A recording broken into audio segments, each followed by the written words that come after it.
hati mesti kat tanah nenek moyang. Bahaya Malaysia ni banyak sangat orang asing.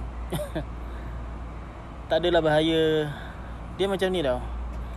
Untuk orang yang macam kami ni, yang mak ayah orang Indonesia, tapi kami lahir sini, lepas tu kami dapat IC biru, hak warga negara sebagai warga negara Malaysia.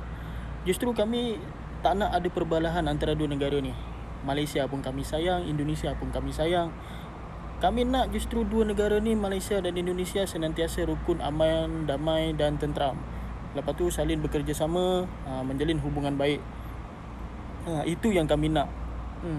Tak adalah kami condong dengan salah satu negara. Contoh, aku pun warga negara Malaysia, tapi hati aku lebih kepada Indonesia, lebih kepada Pancasila lah katakan. Atau mak ayah aku orang Indonesia, aku lahir Malaysia, aku lebih kepada Malaysia.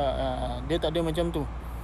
Justru orang macam kami ni, kami nak dua negara ni, kami sama-sama sayang, kami sama-sama cintakan dua negara ni.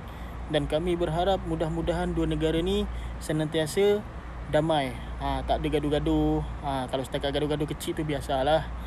Janganlah sampai gaduh-gaduh besar.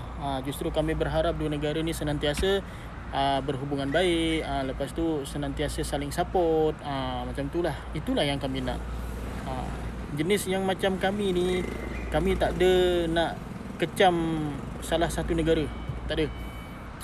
Jenis yang macam kami ni, contohlah kalau tiba-tiba ada terjadi perbalahan antara Malaysia dan Indonesia, kami jenis yang diam dan berdoa, harap-harap perbalahan tu, apa yang jadi masalah tu, supaya cepat selesai dengan cara yang baik.